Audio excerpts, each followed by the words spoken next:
Welcome to ComeonyespursTV, where we talk about everything Spurs. What a day. I don't know where to start from. Someone said last week, is Spurs a club in crisis? And, well, we didn't quite get to the end of the answer, but hey, I think we'll probably have plenty of callers today telling us how much of the crisis we have been at. Newcastle 6, Tottenham 1.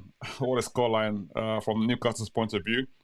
From Tottenham perspective, absolute shambles. But we'd like to hear from you, wherever you're joining us from. Today has been a really, really bad day at the office. So with me today, I've got 3 guests. 2 have arrived. I think the third one is just on his way in. But in the meantime, we'll have to say, come on, ye Spurs.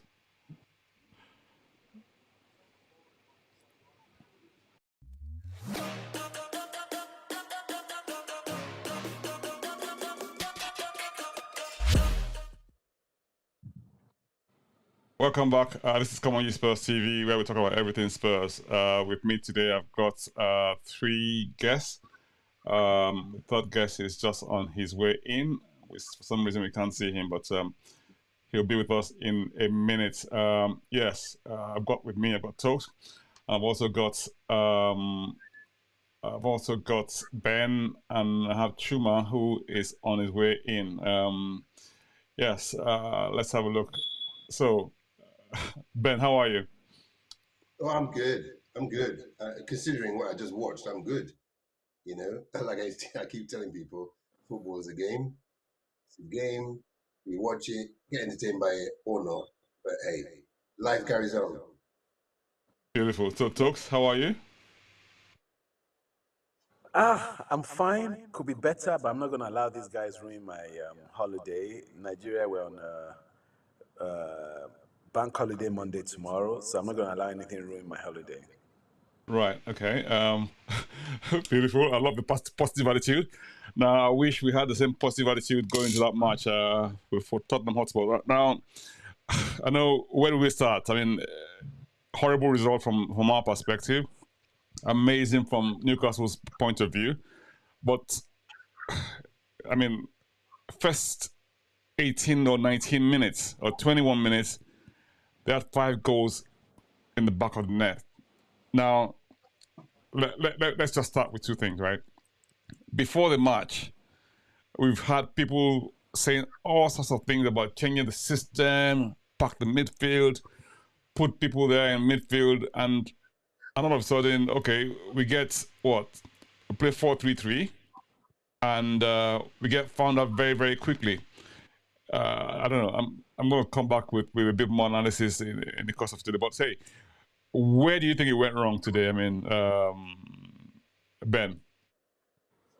Where it went wrong today was that the players woke up this morning, forgot they had a match to play. They came to this match with no desire whatsoever. They were just hanging their feet in there. I watched the first 21 minutes and it was unbelievable. The players in tackling, they just put their foot in the way and just looked away.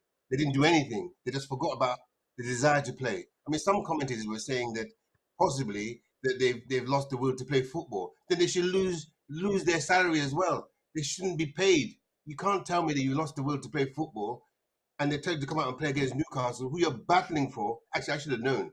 Anytime Tottenham is put under the pressure to, i.e., get top 4, blah blah blah blah. Apart from last season, we just crumble. We've just MBL totally. We just bottled it all when it comes to playing against a team like Newcastle. So for me, it all went wrong with the team selection. Not the formation. Some people are saying, oh, the formation to change to 4-4-3-3 was a bit of a problem because the guys have been playing 5 blah blah blah blah 5-2-3 for forever. No, you're getting paid bags of money to adapt your play. Those teams that actually play different formations in one match, are they stupid? I don't think so. So we played 4 at the back, but I saw what happened. I did see what happened. And what happened was that for the first goal, Poro, he thought, I don't know what he was thinking. He was in the wrong position because he's playing in the back 4. So he was in the wrong position and he looked to see whether, who's going to take this ball. And the guy just went behind him, carried the ball and scored. It was crazy. And on the other side, in second goal, Perisic. I think it was buying granite on the touchline or something because he was all alone. He was all alone. He was honestly, he was all alone. It's funny now, but this is the thing. You know, That's the laugh. This is funny. He was buying granite on the touchline. it must have been because he kept looking at the play as if he was trying to get change from the person who was buying granite from. And then, you know, and then he started running after the event. It was crazy. But I'm not singling out these two guys because lucky for us, the TV cameras actually pinpointed those problems with the players. So that's why we were actually able to I was actually able to see. But the rest of Pierre Hoiberg, first half, he was just walking around, just taking pictures. Basically, he was taking pictures and doing nothing. And you would have thought that when there were three in the midfield, that he would be more comfortable. But it was as if he said, we have this guy there now, we have Sa, so man, I just relax. Man, I don't do anything, you know? It was crazy. I could go on to the end of time talking about this team, but for me, they didn't turn up today. They did not turn up today. Second half, you saw the second half was different. It was 1-1 second half. First 21 minutes, those 5 goals went in with nothing whatsoever in retaliation from Spurs. They should be paid half money for that match. Half money. That's Right. what I think. That's quite an interesting perspective. I love your analogy of it was buying granite and trying to collect change from whoever it was buying granite from. that's so funny. What's on? Tokes. I mean, okay, so I know Tokes. Honestly, Tokes, go on, you tell me. Ben has said it all. There's not much to add. I think they woke up this morning not sure whether they had a match or not, and this is a repeating decimal. Anytime we have a threshold match, a match that makes a difference, that you mustn't lose, we completely bottle it. It's not this season, it's been perpetual. So when I was reading comments saying must win match, I was just laughing that, knowing these boys, unless a miracle happens, they always seem to just go into their shell at the most critical of all times or of all games. And that's what they did today. They didn't turn up from the whistle. 1-0 down first minute, second minute, third minute. We just, every chance. They had 6 shots a goal in the first half and scored 5. What is that? What are the defense doing? And then this the wing backs, converting them to fullbacks. I think they weren't sure where they were. As Ben said, one went to buy granite, the other one was sightseeing the Newcastle, whatever was in Newcastle.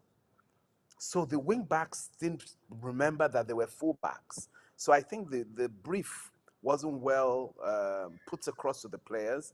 And as Ben said, they don't even need too much tutoring. They've been paid for this. They know what they're supposed to do, and they can't adapt. So it's not only Conte that can adapt. I've now seen that the players can't adapt. So that's why I said, from Daniel Levy to the doorman, everybody needs to check themselves. Everybody. It's been terrible. Right. Before you came on air, Chuma, we had this little thing about how did I even put it? So look, everybody has this notion that Spurs should adapt, should make changes. You know, you can't keep playing 3-4-3, and then suddenly you hope you should play 4-3-3. And I've even noticed that pre-match you're still in quotes having a go at 3-4-3 because you thought you had at the third centre back in that formation, but meanwhile he was actually meant to be in a 4-3-3 formation. Now, before we ask you to sort of say anything, Chuma, I'll just say a few quick things. I mean, if you're watching us for the first time, this is ComeonyespursTV. Subscribe to the channel. If you're watching us from wherever you're watching us, leave a comment, and let's hear your thoughts. Today has been a really bad day at the office, and people are tearing their hair out, and we're gonna sort of cut through everything over the course of this and see A, where things went wrong, B, how things can improve if they can, and see whether or not they need to do what you might call wholesale changes or just little tweaks here and there that would possibly make a difference at the end of the day. Chuma, you have been an advocate of 4-3-3 for a very long time. Now, suddenly we have a 4-3-3, and I'm hearing from the commentators on TV saying that we don't have the players to play that system. And I'm thinking to myself, hang on, you are the same guys who were saying that you needed to have a 4-3-3, right? We put a 4-3-3 with the players that we have. Did you think for 1 minute that when we were playing 3-4-3, we were playing using the best of what we had to adapt? I mean, to what suited us. So I mean, I don't know. Chuma, you are the tell me, go on. So I disagree with everyone else saying it's the players. Yes, it's partly the players, but that doesn't tell the whole story. The whole story is this: if you want to play 4-2-3-1, you want to play 4-3-3, and you have wing backs and not fullbacks, there's a way you can set your team up where it works for you. That's what you have 1 whole week to do. He had 1 whole week. He realized he had wing backs and not fullback. If you watch Pochettino, Danny Rose was not a fullback. I dare anybody to tell me that guy was a fullback. He was a wingback. Danny Rose was a wingback. He was a left winger that was brought back, same as Perisic is. It's just the way the manager deploys people. Newcastle are a team with vision and identity and a way of playing. And you saw that today. Tottenham were a team with no vision, no identity. This guy decides to play 4-3-3. He doesn't know how to play it. Any coach who knows how to play it would have played it better than him today. He has no idea. He puts the players in completely wrong positions. He's made them completely useless. And they added to it because their confidence got shot by getting exposed. Newcastle just did the exact same thing every single time. Half space behind the wingbacks because they knew those guys are still thinking like wingbacks because that guy did. Stellini, I personally, I say it's Stellini all the way. Mason was shouting at him at 5 minutes into the game. If you saw the cameras, Mason was shouting because Mason's like, well, Mason is also to blame. I personally wish Daniel Levy had let him go and let Mason run the show himself. You would have seen a different thing today, but I can't prove it now because Tottenham have lost, and Tottenham have lost badly.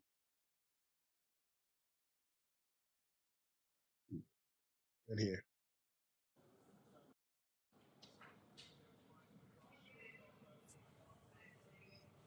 Yeah, I think you find you're muted.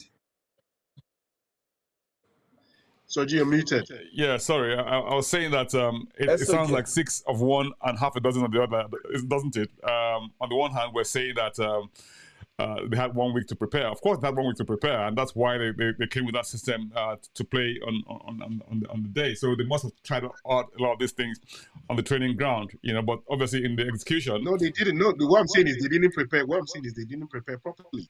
He doesn't know. It's easy to say after the match. Now, isn't it?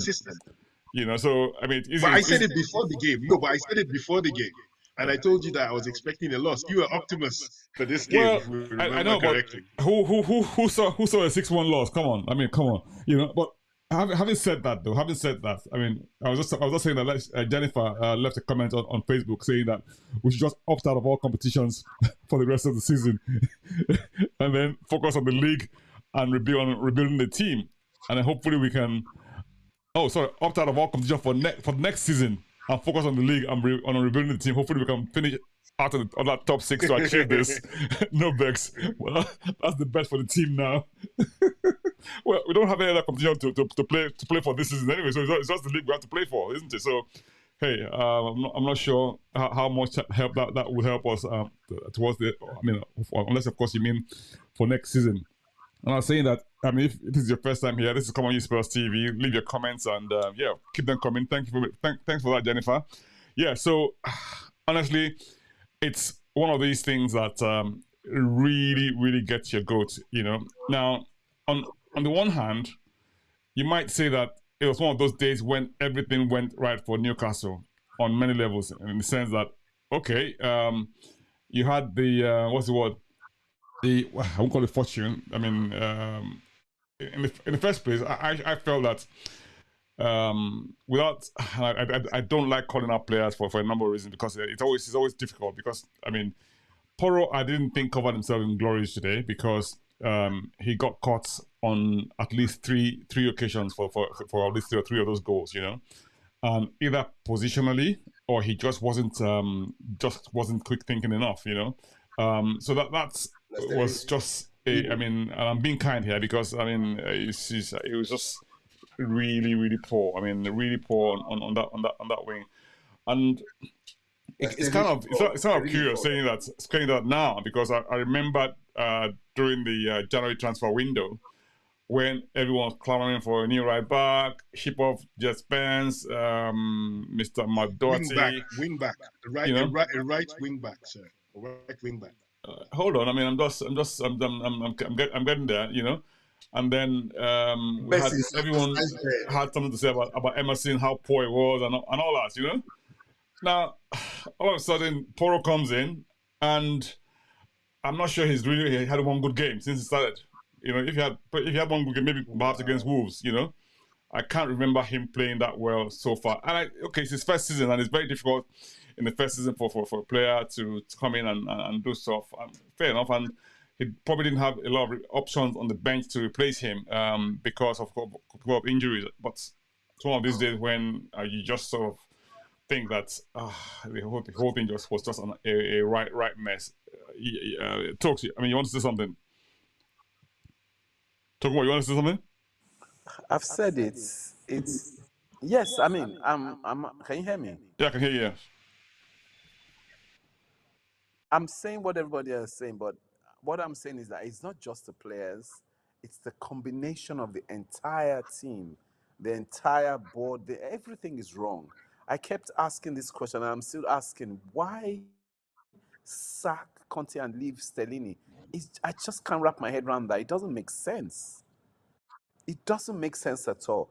Now, Stellini haven't taken the job. He doesn't even know what he's also doing, because he only knows this three at the back formation. So he attempted this four at the back today, and he didn't know what to do about it. Wrong personnel in wrong places. There's supposed to be some kind of cover. If you notice Newcastle, there was always an overlap. It was as if there were more players than us. There was always an overlap. Either the inward run, somebody always running and collecting the ball inwardly freely with nobody marking them, or on the outside. So we're just all over the place. So I don't think it's only the players; it's the entire coaching staff, the entire system, the entire DNA of the club we need to look into it. We're in real shambles, and it's only because of this 6-1. We've been saying it for a long time, but this has now made it very clear.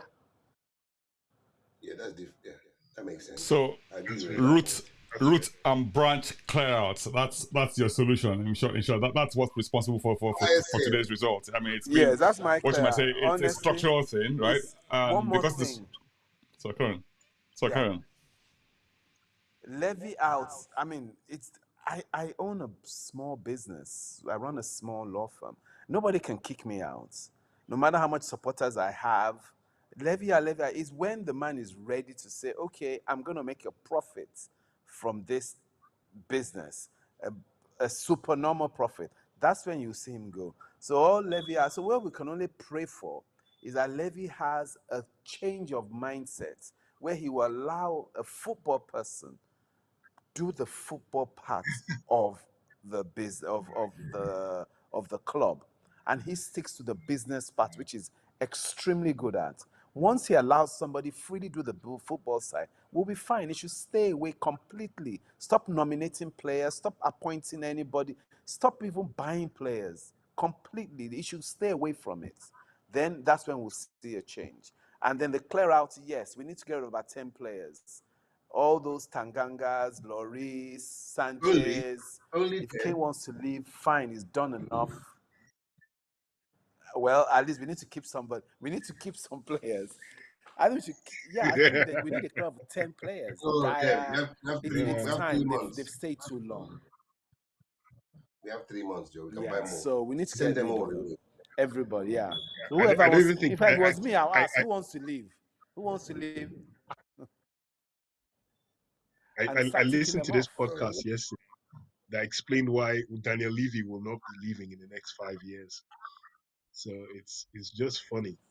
There's the TV, the clubs are coming together to try and get TV rights for themselves. So now, if they do that, that means there'll be more money. So if that happens, the thingy Glazers are not leaving. Apparently, the Glazers are going to end that sale of United. So Daniel Levy is sure as heck not leaving in the next 5 years. So all they're going to do is they're going to sell minor shares in clubs. So he's not going to leave because the power clubs are now going to get over the entertainment rights is going to be way more than Sky and everybody ever gave to them in the first place. So there's so much money to be made. So he's not leaving. So if that's the case, To be made. you're looking at trying to hire a visionary manager and hope to God that the visionary manager comes with an identity and the club can back that identity however they see fit, which is back to square one when we had Pochettino. Okay, so I know anytime this happens, I mean, we anytime we lose a match, we have all of this sort of rhetoric, this debate about ownership, about Mr. Levy's position, about ENIC, and all that, right? And everyone always lose sight, in my view. This is my personal view, right?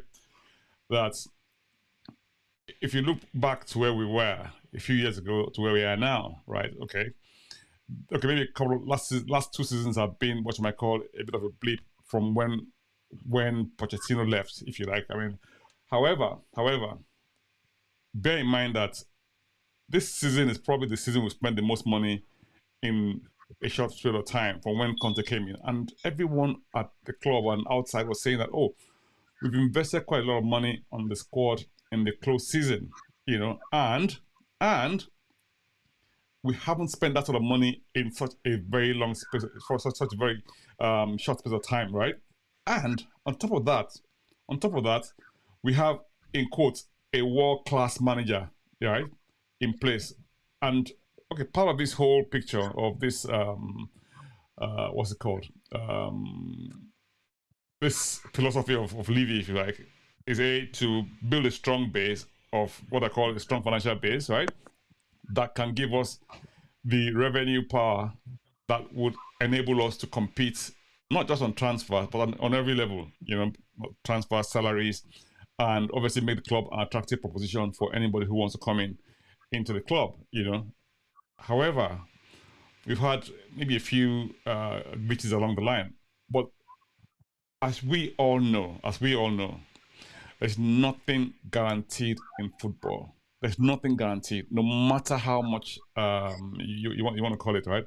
And I've had this conversation before with several people. I mean, I know that we've had this ongoing debate both on the Spurs forum and everywhere else about, oh yes, I'm the eternal optimist, eternal positivist, and always seemingly not looking at the football side of things and just being business oriented, and you know, but truth of the matter is that you have to strike a balance, right, between success on the pitch and having a sound base to which you base whatever projection you have as a club upon. Because ultimately you're gonna have to buy players, right? Ultimately you're gonna have to use players, you know. Ultimately you're gonna have to play a system, and whoever plays that system, your system is only as good as those who implement it, right? And on top of that, if they implement it right, that's fantastic, and you get the result. All you need is a spate of poor results or a set of unfortunate circumstances, and people in football begin to call for your head. That's just it, you know? I mean, Conte, for all his, in quote, badness, we were still fourth. However you cut it, you know, okay, it may have flattered us, but flatter, or whatever you want to call it, the fact of the matter was that we were still fourth in the league. Now, those guys down the road, people might say, oh, they're bottling it, however you want to call it, right? But they've got the points on the board and they're still top of the league, you know? So whatever anyone says, until they get knocked off, that's where they are. So it's always easy to make comparisons, to make sort of have sound bites and say, oh yes, we should better than this. But if we don't perform on the day, carry out instructions to the day, no matter the player that you have on the team, you're gonna get stopped. Because if your other team come out and play, like I always say to you, the match, the form, paper form, and form on the pitch is what I mean. Form on the pitch is what counts. What on paper does not count at the end of the day. Today, it seemed that every time Newcastle went forward in the first 15 minutes, they were going to score a goal. In fact, it was almost like they were scoring at every 3 minutes. You know, I mean, Jacob Murphy, who has never scored a goal in God knows how long, you know, he had a shot at goal, which he would never have tried in other circumstances. But of course, he had the confidence based on, I mean, 2 goals being 2 goals up. He said, "Oh, I'll give you the pop," and he had a pop, and it went in. It's like, oh wow, you know. Jennifer says, next season, no competitions next season. Well, the reality of the matter is that we need the revenue, right? It's the revenue that pays the players their wages. You know, if you're not. Sorry, Soji. Is Jacob Murphy better than all the players in Tottenham have on that pitch? Say again. Is Jacob Murphy, is he better than the Tottenham players on that pitch? I think if you took them outside of this game, you had Jacob Murphy to pick and you had all the Tottenham midfielders to pick. Who would you pick? Jacob Murphy or them? Well, okay, so here, this is where football is a team game, okay? So people always say that, what's that? Like I said to you, he's never scored. I don't know the last time he scored a goal, right? And he had a shot today. What I'm saying is that these things happen in football where you have something, things just click on the day for you. Today was a day that everything clicked for Newcastle. Everything clicked in those 15 minutes. I think it clicked because if you switch coaches between the two clubs and have them train their players, you would get what you got on the pitch.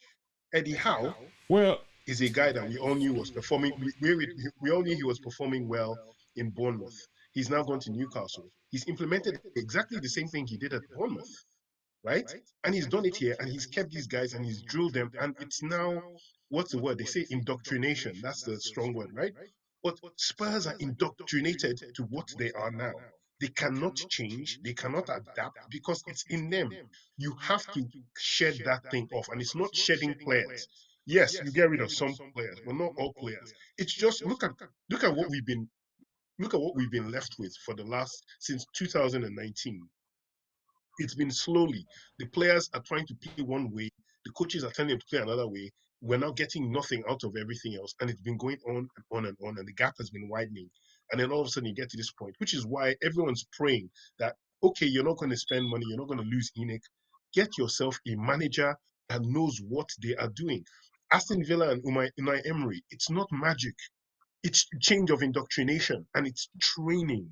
It's training. It's what you do during, like Pellegrini always said, 75% of the work is done during the week by the coaches. This guy, I'm telling you, this Stellini chap does not know anything. I can guarantee that today. Now I've confirmed it. He knows absolutely nothing about football. Today sealed it for me that this guy is a complete inept tactician and he should never be let near any football club as long as he lives. He should be an assistant or a coach or whatever. Ryan Mason would have been better off without this guy coming in. With Chris Powell, with Yaya Toure, with Jermaine Defoe, I would have rather left all of them in charge of these same guys than him. But once again, I can't prove it because I'll now start getting abused on Spurs forum that, oh, you wanted this player, you wanted... Pedro Porro is an excellent right wing back. He's not a fullback, he's a wing back. That's what he was bought for. But now all of a sudden he's played at fullback and made him a boo-boo and everyone's now saying this. But I'm just saying, basically, switch coaches, give them a week. Eddie Howe gets these same Spurs players playing better than they did in this game. And that's exactly what one of our folks listening in online on YouTube is saying. He's saying that Aubameyang said Porro has not been a fullback. He's a wing back brought to play in a 3-4-3 system. They did not know this. There you go. Now, okay, so here I am, right? Here I am thinking to myself, okay, everyone's a coach when it comes to when the team is not doing well, right? And when they become a coach, they always suggest systems and say, okay, so we'll play this system, play that system, or do this and do that, right? So who would have played in this 4-3-3 that people were suggesting, or 4-2-3-1? Is it not the same same players? Or is he going to bring other players in from outside and do the same thing? I'm trying to think who would he have played? If you give me time, give me a piece of paper, I will show you how. Because Yeah, go Kyle on. Walker, the same Kyle Walker played. What was Kyle Walker's thing? What was Kyle Walker's thing when he played on the Redknapp? He kept getting caught out, right? Why? Because Kyle Walker, in essence, is more a wing back than a fullback. But what did they do? Once you got Kyle Walker and you got Danny Rose, what did you do? You let the defensive midfielder come deep, which was what Højbjerg would be, but it was Dyer at the time. Dyer comes in deep. You spread the centre backs. What did he do today? Did you see any centre backs splitting? Did you see the defensive midfielder coming to the middle of the centre backs? No. That's what creates all these things. I didn't see any of those things. I'm a fan, and I see this all the time in football. This guy didn't do any of that today. So of course you're going to get exposed when you got people who run further up. There are more wingers than this. If you got more wingers than that, then your midfielders not changed. But none of this had to do with anybody getting caught by running forward at this point in time. Exactly. At the time that this goals happened, this happened in the first 15 minutes. They had not even gotten out of a half. So that all that theory about you going forward and coming back has absolutely nothing to do with what happened today. Today, what happened was they just did not perform. I mean, it just didn't work. It just didn't work. I mean, I know about me saying that Poro has not been a fullback, but he's bossing the wing back position. I'm saying that. So, what would you have played? I mean, would you have used him? Would you have used him in the same position? I'm asking the question. I think this question. Sorry, Chuma. Because you said go ahead. Yeah, and you said a lot of stuff, and I'm just going to go right back first of all to Bournemouth. You said that Eddie Howe, we saw what he did at Bournemouth. Yeah, we saw what he did. He took them down to the Championship. So let's leave that part of it alone. He was sacked. Remember, he was sacked. He didn't leave them and go to Newcastle. He was sacked. So what I'm trying to say in that respect, I'm not trying to belittle him because we see what he did with Newcastle. But everything depends on the players you have. We have stinking players. They don't play football. All these things we're talking about, say, we should, that this. I highlighted two players, the wing backs. Now you say that they were meant to play fullback and didn't play it well. Fine, they get paid a huge amount of money to play. They had this drilled into them for 1 week to try and play in that part. They were not up. They were not caught upfield. We didn't get upfield till the second half. We were penned back. The first 24 minutes, we never got forward. We were always back, and everybody was putting their leg in and hardly doing any tackle at all. That's what contributed to the 5 goals we shipped. Nothing to do with that we played that Stellini doesn't know this. Stellini might well not know how to play 4-4-3, 4-3-3. He might well not be able to play it. But the players didn't even have to play football. Today, they didn't have to play football. That's my take on it. That I believe that it's more to do with the players not having desire. If that lack of desire was because they didn't want to play for this manager, or they thought, like you, that the manager doesn't have a clue, then fair enough. But the long and short of it for me, having watched it, is that those players never put a foot in. I mean, I'm sure you watched it as well, Chuma. You watched that match, and nobody put a single foot in. No one put a finger. Nobody put a foot in to challenge anybody at anything during that match. That's what I saw anyway. Honestly. Sergio, you're on mute. Okay, so there's another perspective that one could sort of have a look at again and say that, okay, fine. In football, you have things that fall into place for you at the right time sometimes, right?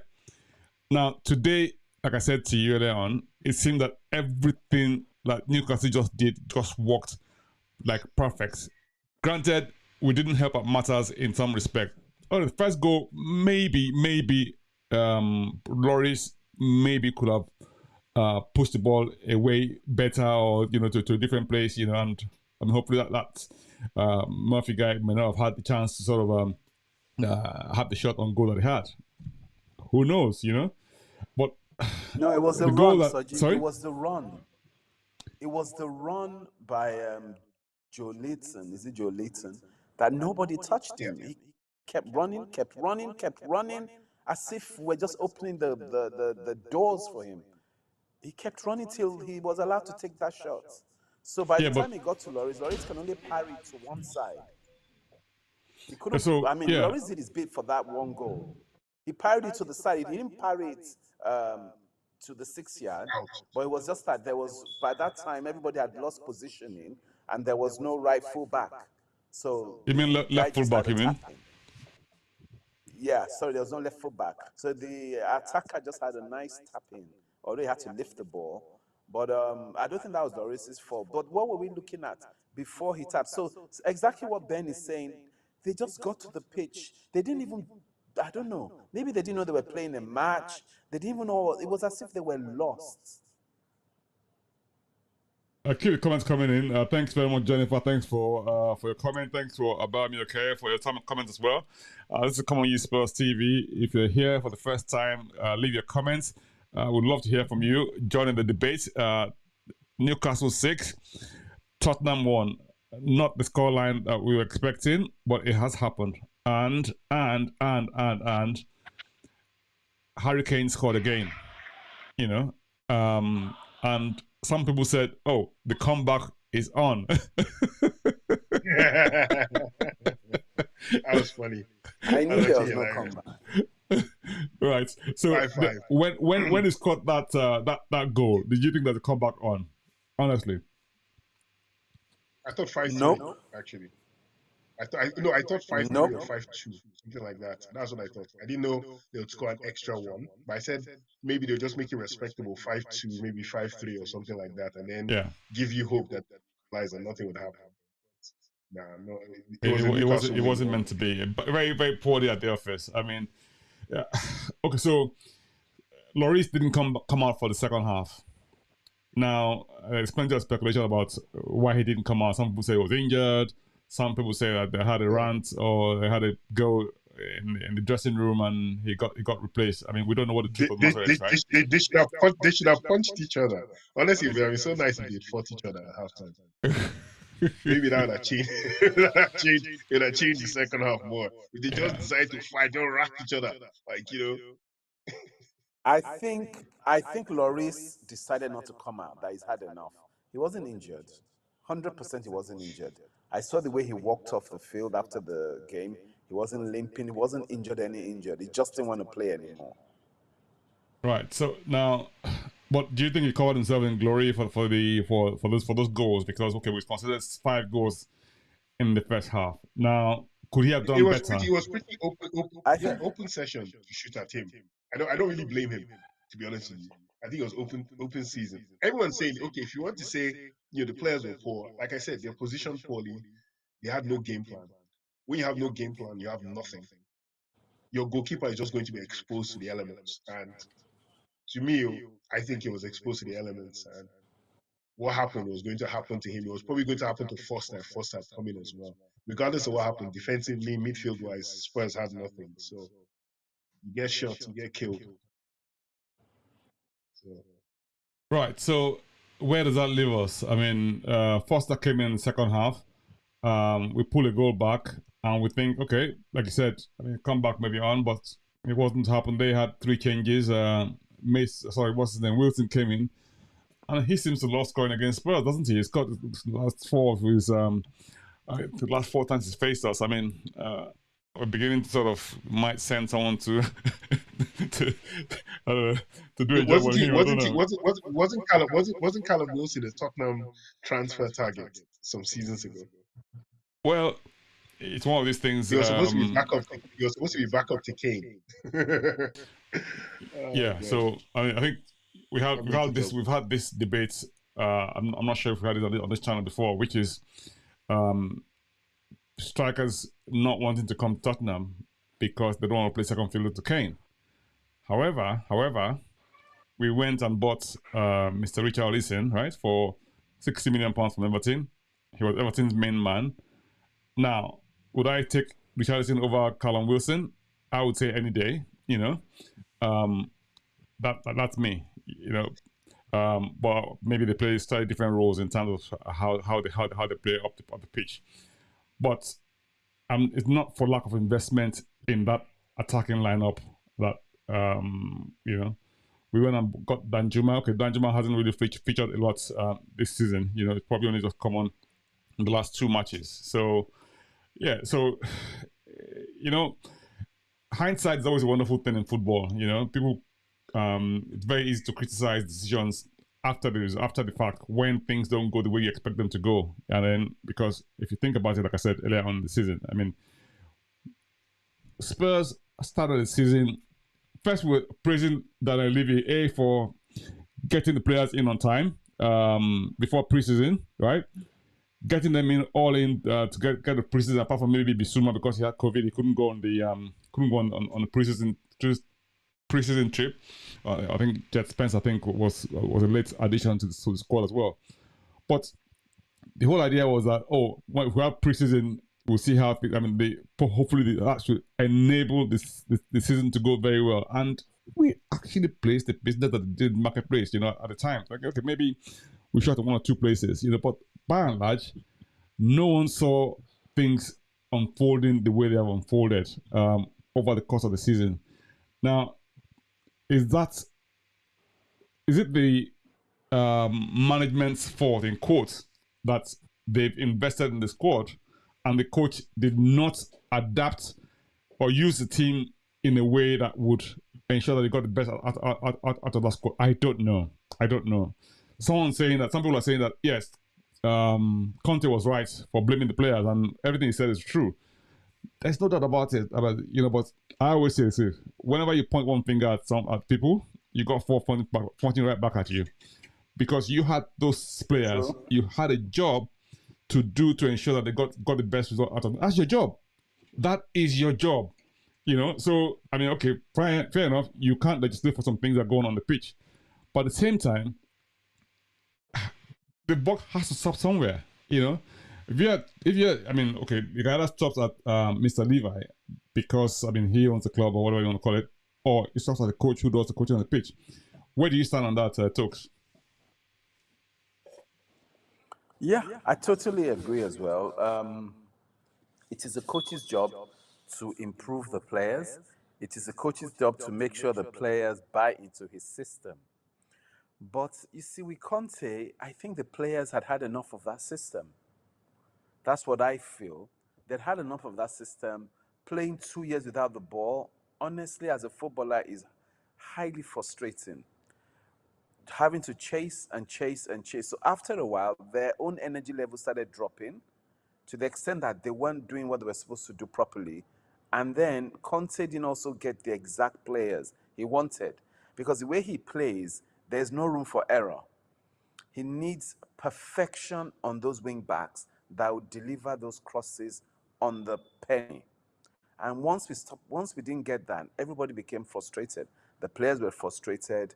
The coach became frustrated.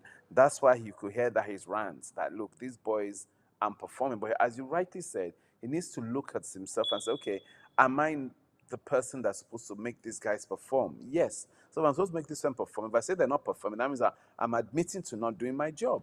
So Conte's rant, honestly, he should look himself, because he is the one that was tasked to improve the players. And since he failed to improve them, I don't think there's, for me, his rant is just pointing back at himself. That's my take.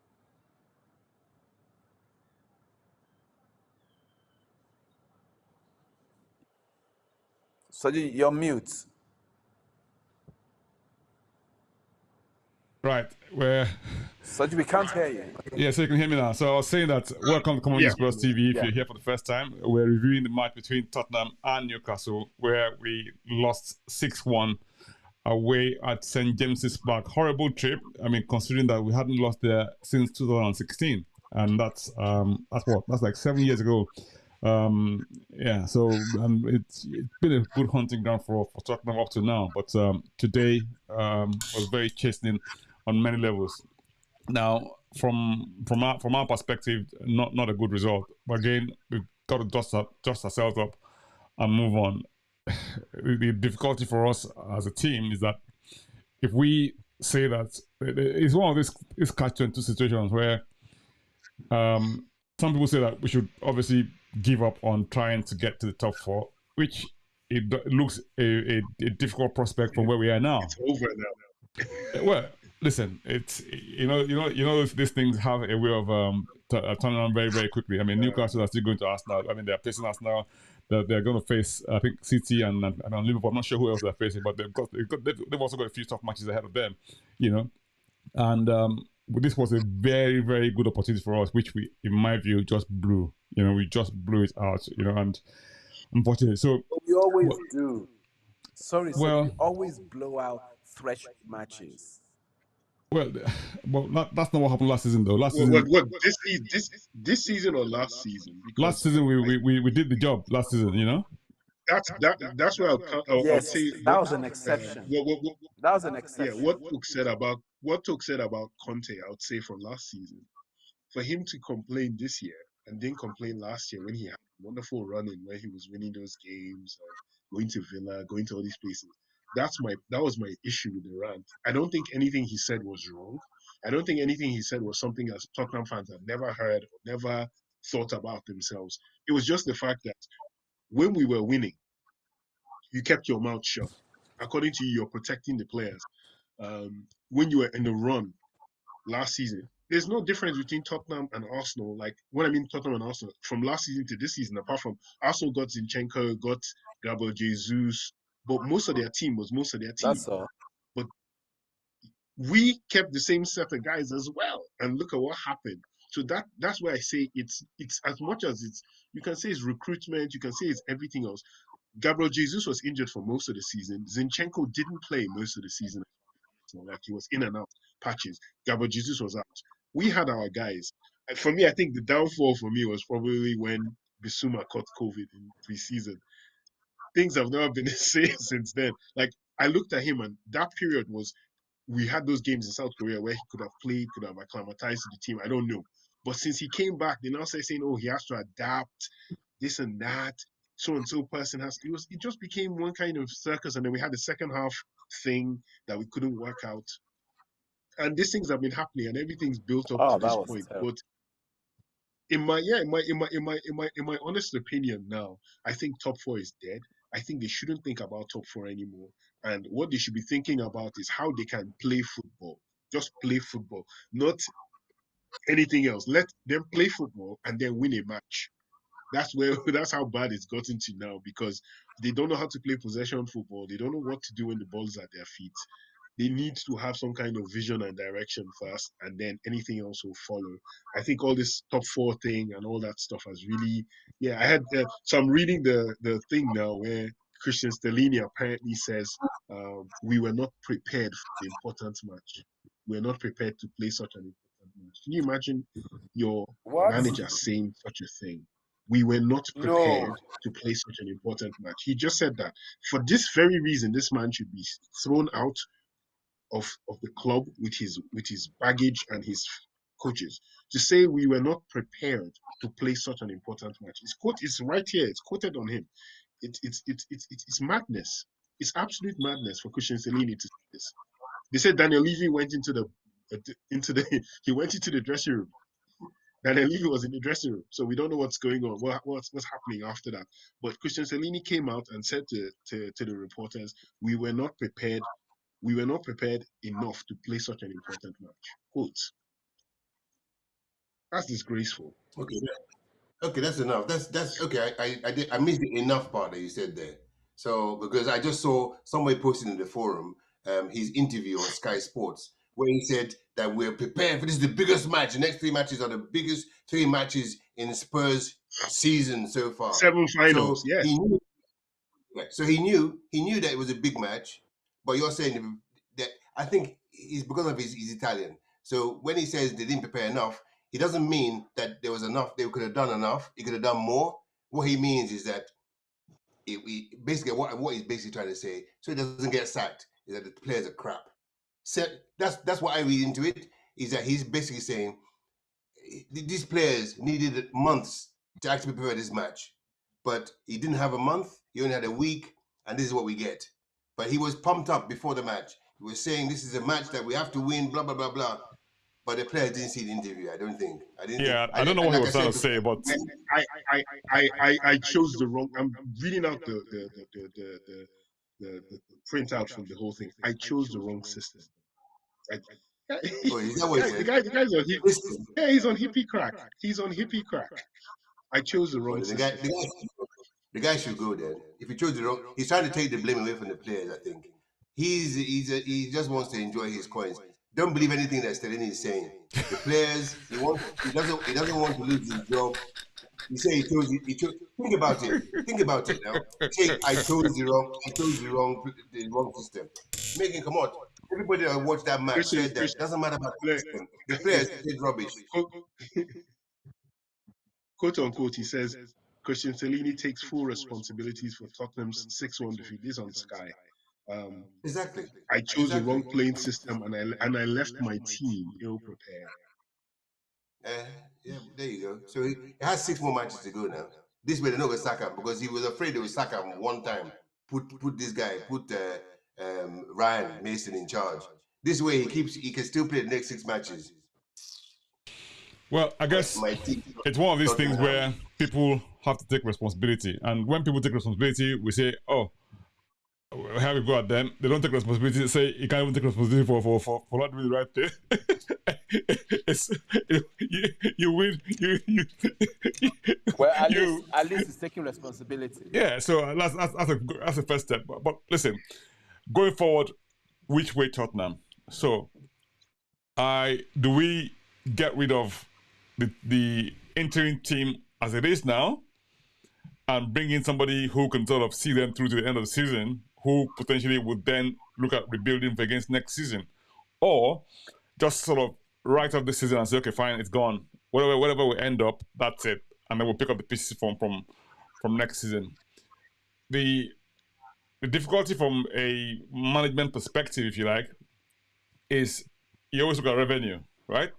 And see what sort of potential revenue losses you'd make if you didn't qualify for certain competitions, right? Which essentially is what Mr. Levy is looking at. And that works for us in the long term, because don't forget that we had almost 2 years a year and a half of COVID, right? Which obviously had an effect on our resources. I mean, given the investment that they put on the stadium and all that stuff, and so and have all the payback that you've got to make, it has obviously some sort of effect. However, so what do we do? If you were Mr. Levy today, what would you do, Ben? I'll just keep playing. I just play. There's nothing. What more can you do? Just play the team. We can't play worse than we played today. Personally, I mean, if we play worse than we played today, then I don't even know what to say. Don't tempt fate. I can't see us playing worse than we played today. So for me, just I thought it was going to be 10. To be fair, first 20 minutes when they score 5, I said another 5 is loading. So they played the 6-1 is okay. And I saw what they played because I watched it. No many people will watch this match and say I'm not watching again. I watched the second half. Second half, the boys played the ball. They limited to 1-1. That's what happened in the second half. Was 1-1. So I know the boys can play. First half, I said in the beginning, not a single one of them came out. Some were buying granite. Some of them were looking sightseeing. Some of them were the middle of the park. You see Papasa when he left, when he was jogging off. I don't know what everybody else saw, but I didn't see somebody who was pissed off. He was just ready to go. Just make I leave this match. I beg. Make them forget say I play. Make them forget say I play. The players were a mess. So I don't want to label that point. But what I would do going forward is just play them. There's no point damaging any other person. I'm sure Ryan Mason no be fool. He saw what those boys have been playing all season.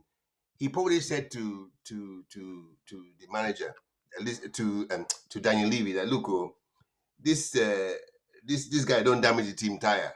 He don't damage it, and he can't take this team forward, because at least when he took over from Mourinho, they were not playing 5 at the back. They were playing 4. At least he could try. This one, where they play with 5 at the back, and he can see the way the players are. He sees them every day. He just said to Levy, you know what? I better give him to this guy, make him carry on, because blah blah blah blah blah. So I don't think Mason wants to take it. So sorry, Ben. Speaking of even playing a 4-3-3, right? As people have sort of alluded to, or 4-2-3-1, whatever it is you want to call it, right? And sort of managing the midfield a little bit better than we did today. If you look at all of the 3 that played in midfield today, right? You had Sarr, you had Højbjerg, and you had Skip. For me, those three play essentially the same sort of way. You know, they have what you might call more of a defensive mindset than a creative or attacking mindset. Yeah, we didn't see any great passes or through passes from Skip. But they didn't defend. They didn't defend either, did they? They didn't defend either, you know, and so it's really one of these really difficult things because so what with the personnel we've got, so despite the what I call how am I going to put this now, the glitz, if you like, and say sort of big picture, say okay, we have a good squad. There are actually quite a lot of deficiencies in that squad the way it's set up now, you know, because we're now seeing very clearly that some people just don't measure up to the standards that we would like to have in Tottenham, right? If you want to achieve big things, right? So, for instance, Perisic hasn't lit the world up in a great deal. Now, maybe it's because of his way it's being played or his way it's being utilized, but however, what's the option? I mean, given our injury record this season, what's his name is injured. Davis is injured, so you can't even push him further forward. He was on the bench. He was on the bench today. Oh, on the bench today. Okay, fine. You know, so he's back. Yeah, back. I don't know. Maybe the third wasn't. He could have played left back if he was fully fit. Maybe. Yeah, maybe if he was fully fit. I don't know, but he wasn't fully fit, so maybe that's why they didn't start him today. So I don't know. So there are a lot of questions that need to be resolved in that squad. Tokes, what would you do if you are Mr. Levi? First of all, originally, honestly, I would leave him to suffer with the fact that he left Stellini there because he ought not to have. That's my original feeling. But but you are Mr. Levi here. Remember, so if you are Mr. Levi, what would you do? No. Look, you're now Daniel Levy. What are you going to do to rectify this now? I'm coming there now. Yeah, if I was Levy now, because Stellini is so, after putting him there for this last 5 matches, I've seen he's so clueless. I would just bring in Jermaine Defoe, what's his name? Ledley King, and the third guy, I can't remember his name. I just bring in those 3 guys because I have nothing to lose. And play possession football and find out if Kane can play 10 and bring in Richarlison to start. Give this man 15 million. Give this man 15 million. Yeah, but don't forget that. Hello, that's what Tokes. I would do. Tokes, you are not the coach. You are Daniel Levy. You don't control what happens on the pitch. You cannot tell the coach how to play. I know Defoe, Ledley King, and Yaya Toure will not play this system. They will play an attacking system. They will play a system where they will play football. And you know this because I've heard them. Yaya Toure is in charge of on the 17th. Yeah. Did they not just win the league? And Defoe as well. And I know they play. They don't play 5 at the back. They play possession football. Yeah, it's easy to do at under 17 level. This is the Premier League. I like. No, I'm just saying we can't be any worse. We can't be. Okay, no. I'm playing Angel's advocate here. So bear with me. Sorry. Okay. I will just get rid of Stellini. I'll get rid of Stellini and just keep those 3 guys to do the job. Okay, thank you for that, Tokes. I mean, I'm just trying to sort of illustrate how difficult these things can be from a management perspective. Because if you like, this is what you like to see, right? But at the same time, if he says that to a coach, the first thing you hear in the press is, "Oh, Daniel Levy wants to run how the coaching system is run because he sees it as, I don't know." Chuma, what would you do as Daniel Levy? So being that I have 20-something years of looking at Daniel Levy and knowing how he operates and his style, I'll tell you first, Daniel Levy likes to control public relations. So what's going to happen is this. The public relations guys are going to flood our timelines with Julian Nagelsmann from tonight. He will push to get Nagelsmann to sign now. He will use that as his victory for today. he will get Julian Nagelsmann or somebody within a week. That will kill a negative press. So now he says, I have a manager for the summer. He's not going to start. Then they'll get rid of Stellini and either put Mason, probably even get rid of Mason as well. It might shock people. He might get rid of Mason tonight too. So Mason and Stellini could be out, and then he would get Yaya, Defoe, Chris Powell, and somebody else to coach. Probably even Yaya Toure, because he makes him look like more of a hero because he's gotten an ex-Greek player. So that's what I think is going to happen. They're going to announce Nagelsmann this week. He's going to chase him with all his power, offer him everything under the sun so he can get the good PR of, look, I got you guys a visionary man. Then he's going to get rid of Stellini. I think Stellini is gone. There's no way Stellini stays after the 6-1. I don't think Stellini stays. I'll be very surprised if Stellini lasts the week. Mason as well could go because he could say Mason was part of it, or he would just throw Mason under the bus, or they'll relegate Mason back to the under teams or whatever. But I think Mason too might go. If not, Mason takes full charge, Stellini leaves, and he promotes all these other guys that should have been there in the first place. But Daniel Levy is going to get a coach this week for Tottenham for the summer. He killed the PR. He's just going to kill PR. He's not interested in the game. He just wants to kill PR to let people not get on his back.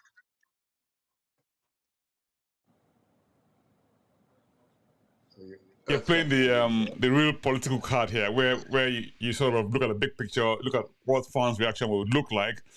You look at the impact on the team, and you look at the potential that it can have on our growth going forward. Because if the team loses confidence totally, right, it's going to have a detrimental effect on the team down the end. Announcing a new manager gives everyone a bit of a boost, and everyone's playing for their position, right? Yep. And then, of course, having Stellini go seems like a decisive thing, right? Yeah. Alongside a PR push, 100%. right, to explain your position without necessarily explaining your position. As in sort of promote that point of view or that narrative, right, as the right thing to do in the circumstances, right? That is genius.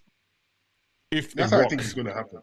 Yeah, if that's it genius works, if it works. I think that's what he would go for because it makes it's Daniel Levy's style. Daniel Levy would never address the situation; he goes around the situation, and so long as his public relations is beautiful. So, wonderful. If I was Levi today, right, what would I do? I would do everything I could possibly do to bring Poch back. If I was Levi today. He should have done it after Conte left. This is the best time. I would say that, look, if I was Levi today, I will bring Conte back. Sorry, Coach Poch back immediately. That trumps everything else. So for me, that means that the whole noise will die down. One, that's the first point. Yeah, true. A lot of positivity will return to the club because there's so much negative vibe in the club at the moment. It's so much negative vibe. True. And even if you brought someone like Nagelsmann into the picture, he still has a lot of work to do because he doesn't understand the culture of the club. He just has he's got winning mentality and all that stuff, but he's still a very young manager. He doesn't have the same he's not been in the Premier League. Mr. Pochettino knows Tottenham. Mr. Pochettino has been in the league for such a long time. He knows how the thing works, and he knows systems. And I feel like he was just on the cusp of achieving great things with that club when the rug was pulled from under him. Given all the circumstances we were in at that point in time, okay, fine, we had a poor run. Every manager has a poor run over the course of the season, right? It's not unusual, right? His might have gone on a bit longer, but for me, that's what I would do, But yeah, guys, it's been an exhausting day. I almost gave in to the promptings of certain members of this panel who suggested that we don't have this session today, because of the money we got at Newcastle. But I just said, look, ultimately, we've got to rock with the good and the bad. We can't just be here when things are not so great, and that's football. And that is because think about it, right? If we sack managers every time we had a bad result, how many managers would we have in a season? So it's just you're muted. We can't hear you. Oh, sorry. I said in Spurs' case, 38 managers. We have 38 bad games. Yeah, so thank you very much, everyone who joined us today, and thank you for all your comments for coming in. If you watch Yes. this afterwards, obviously, please leave your comments. Of course, we'll answer them and respond to them. It's been a nightmare of a day, being a Tottenham fan. But hey, these things happen. We move on. We move, as we say, you know. But final words, talks. I think what you said, I'm buying into what you said. Like maybe Poch will give everybody the feel good factor for now. But I don't know. I think that might also be short lived. But hey, yeah, maybe that is his best option. But I don't think he's going to do that. I still think he's going to sack Stellini and bring on Nagelsmann eventually. But that will be for next season. But in the meantime, he'll keep the backroom staff of Toure, Defoe, and all the other backroom staff to help out. But right now, we're in shambles. Okay, Ben. Yeah, I think I have to agree with you, Tooks. I think he's going to do all what he said. I don't think Poch will come back because Poch left under a cloud. I don't think the management, not talking about the fans love him, but the management won't want to go through that stuff again because he'll come back like a messiah and they won't be able to touch him. So I don't think those two egos will actually align. I don't think Daniel already has it. You know, he's already a pompous git as it is. For him to have Poch come in and be the second Levy in the team, he won't in the management team. He won't like it. So I don't think so. And also because we have a director of football and all that kind of stuff, and Poch doesn't like that. You remember when he had that outburst where he said, "Oh, I'm just the coach. I'm just the coach. Maybe they should just hire somebody else. I'm just the coach." They So should change my name. yeah, he does. He has to change his thing. So he doesn't like that system. So for me, I don't think. I think he's going to go to Chelsea anyway. So we're wasting time. I don't even know why Nagelsmann actually. I think like you guys are saying, the Nagelsmann and Nigel Mansell and Daniel Levy. I think I think that's what they call him in our forum. People are funny. So yeah, I think Daniel Levy and Nagelsmann have had discussions off the record. So I think that's why he turned Chelsea down because I can't see why he said I'm not going to Chelsea. Where's he going to go to then? So I think he's coming, and hopefully he comes. And he has a project because Spurs only deal with. We've seen it. We've had two top range managers. I say two because this guy was not a manager for us. That whatever his name was, Nino Espirito de Nino, Santos. Nino Brown. Yeah, yeah. He wasn't a manager. So we had Mourinho and Conte. It doesn't work. We need someone. He's proved it. We need someone like Poch, and that would be Nagelman for us to build up a squad and then wipe out this crap that we've suffered, man. 6-1. Can't believe it. Never would have dreamt about it. That's me done. Guys, Chuma, final words from you.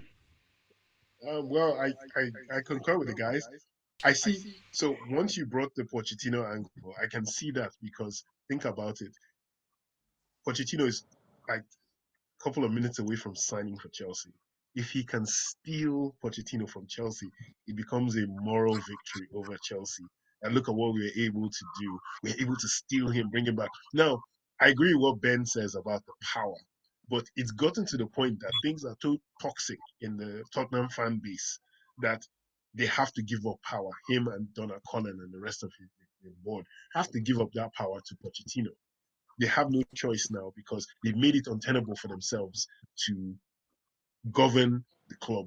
They need somebody else who would take the flak or somebody else who would now be the Messiah. So Messiah coming means the old covenant and the old kingdom is dead. So unfortunately, that's where they've placed themselves. This game today has destroyed any hope he had or Enoch had of trying to control this season.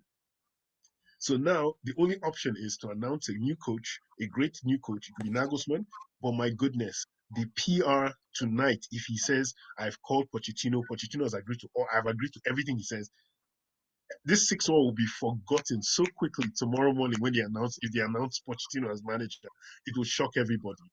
Even those silly players might end up playing well the next game. You never even know. But yeah, I think interim team, let's see where it goes. Season is over for me anyway as a fan. So No shit. Thank you very much, guys. I couldn't even add any more to that. I mean, it's been fantastic from the point of view of the program. Not so great in terms of the result that we had today. And yeah, thanks for even turning up at all. I mean, because I know plenty of people didn't want to show up for today, but hey, thank you for braving it and putting in a show for us. Thank you so much. In the meantime, come on, Ye Spurs. Come on, Ye Spurs. Bye, guys.